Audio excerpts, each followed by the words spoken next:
Share ko nga pala sa inyo kung saan ako kumain sa Iloilo City. Tara, Iloilo muna tayo.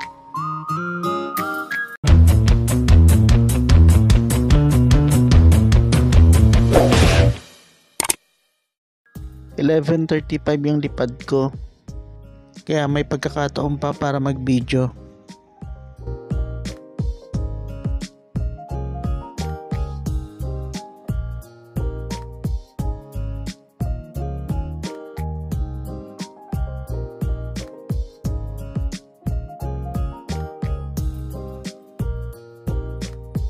Medyo malayo nga pala yung airport sa Iloilo City.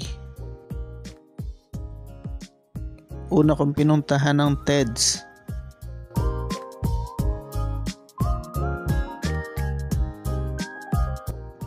Extra super daw yung kanilang bestseller.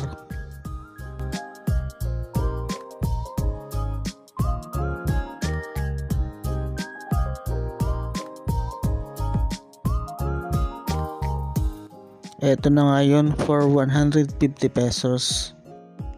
Yung pinaka-toppings niya, atay at saka chicharon. Tapos ako na naglagay ng paminta para mas masarap.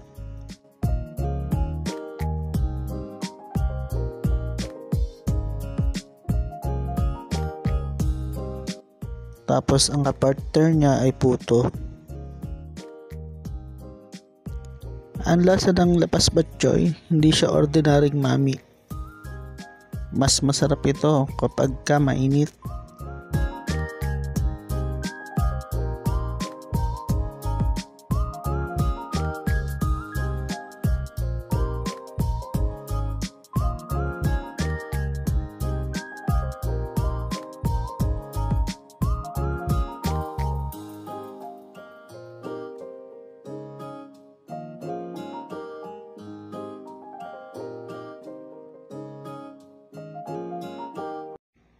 Libre nga pala ang refill ng sabaw.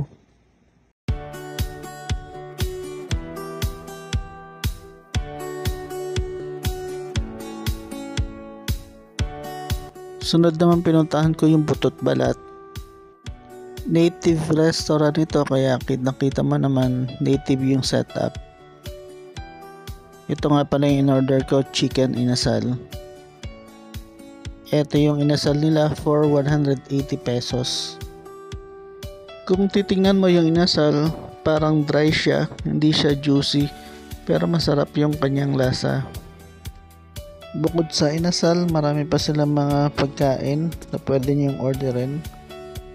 Ito nga pala yung branch nila na halos nasa likuran lang ng SM City Iloilo.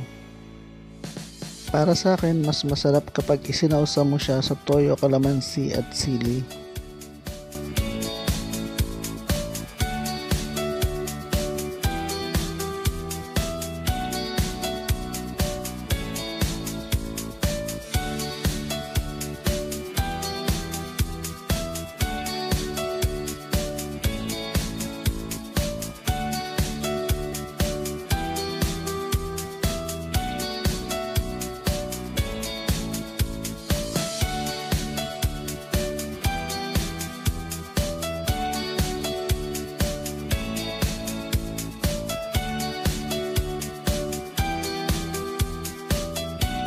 Yun lang, thank you for watching.